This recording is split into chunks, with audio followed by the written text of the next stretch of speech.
अस्सलाम वालेकुम dear students, हम आज अपना RIT का पार्ट 2 का चैप्टर 3 डिस्कस करेंगे, जो है radiographic contrast procedures. Fluoroscopy guided contrast procedures are commonly performed in radiology department. इसमें हम फ्लोरोस्कोपी यूज़ करते हैं और हम कंट्रास्ट प्रोसीजर्स यूज़ करते हैं। ठीक हो गया, किस डिपार्टमेंट में? रेडियोलॉजी डिपार्टमेंट में।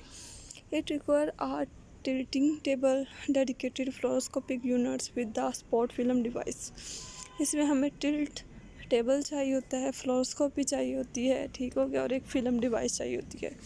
Contrast procedure require the utilization of either oral और intravascular contrast media which are radio opaque. ठीक है, कंट्रास्ट प्रोसीजर में हमें 2 टाइप्स के कंट्रास्ट मीडिया चाहिए होते हैं, ओरल और IV, जो कि रेडियो ओपेक होने चाहिए, मतलब अंदर जाके हमें ब्राइट नज़र आए।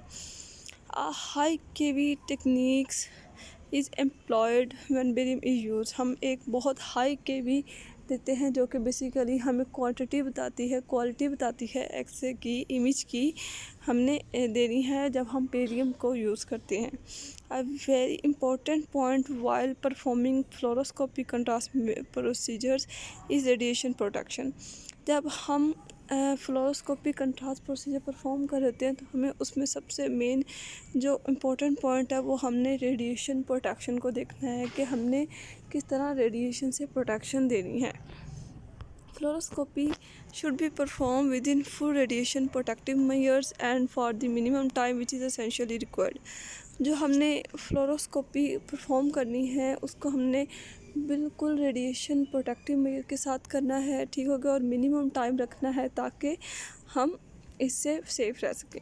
Contrast procedures will be discuss system via gastrointestinal contrast procedure, hepatobiliary procedure, urinary tract procedures. Contrast में हम डिफरेंट सिस्टम्स के लिए करते हैं, GIT में, हेपेटोबाइलरी में और यूरिनरी ट्रैक्ट की प्रोसीजर में। अब आगे हमने पढ़ना है कि हमने जो हमारे डिफरेंट सिस्टम्स हैं, ऑर्गन्स सिस्टम हैं, उसमें हमने कौन कौन से जो है कंट्रास्ट मीडिया देने होते हैं। GIT कंट्रास्ट प्रोसीजर्स में हम barium swallow, barium meal, barium follow through, barium bowel enema, barium enema, instant barium enema, anaemia of reduction of interception. ठीक है, इंटरसेप्शन क्या होती है? एक डिजीज़ होती है जिसमें हमारी जो वन इंटेस्टाइन का पार्ट है वो दूसरी इंटेस्टाइन के पार्ट में जाके स्टक हो जाता है। थेराप्यूटिक एनीमा इन मेकोनियम इलियम, लुपोग्राम, साइनोग्राम। ठीक हो गया। साइनोग्राम हम जो करते हैं वो हम साइनसिस जो होती हैं हमारे फेस में, उसके लिए हम करते हैं। ठीक हो गया। ये सारे जो एनीमिया हैं, मतलब कंट्रास्ट हैं, वो हम डिफरेंट डिजीज़ में करते हैं। ठीक हो गया। मोस्टली जो हम हैं GIT की ऑब्स्ट्रक्शन में ये करते हैं ताकि जो अंदर ऑब्स्ट्रक्शन हुई होती है वो कंट्रास्ट मीडिया जब अंदर जाता है तो वो हाईलाइट हो जाए। उसके बाद नेक्स्ट है GIT एंजियोग्राफी। एंजियोग्राफी में हम सीलियक एक्सिस एंजियोग्राफी देते हैं। एंजियोग्राफी बेसिकली ब्लड वेसल्स के एक्सरे को कहते हैं। सुपीरियर मेजेंटेरिक एंजियोग्राफी में हम करते हैं, इंफीरियर मेजेंटेरिक एंजियोग्राफी के लिए करते हैं। ठीक होगा। GIT मतलब GIT में ये जो सारी ब्लड वेसल्स हैं उसके लिए। हेपेटोबाइलरी सिस्टम कंट्रास्ट प्रोसीजर्स मतलब हम किस में मतलब करते हैं, oral cholecystography, intravenous cholangiography, operative cholangiography, post operative cholangiography, endoscopic retrograde cholangiopancreatography, ERCP। ये सबसे most common contrast media procedure होता है, जिसमें हम अपने लीवर की, बाइल की, गॉल ब्लैडर की और पेंक्रियास की अब्नॉर्मैलिटीज़ को देखने के लिए करते हैं। Percutaneous trans hepatic cholangiography, biliary drainage procedures कौन कौन से होंगे? Percutaneous trans hepatic biliary drainage और एंडोस्कोपिक बाइलरी ड्रेनेज। ठीक है। ये सारे वैसे हमारे जीआईटी में आते हैं। ठीक हो गया। उसके अलावा इस इन सब में जो हमने ऊपर कंट्रास्ट मेंशन किए हैं, ये हम कंट्रास्ट यूज़ करते हैं। उसके बाद यूरिनरी ट्रैक में हम कौन से मतलब कंट्रास्ट जो हैं वो कंट्रास्ट वही होंगे, लेकिन हमने ये पढ़ना है कि हम किस किस में हम कंट्रास्ट मीडिया दे सकते हैं।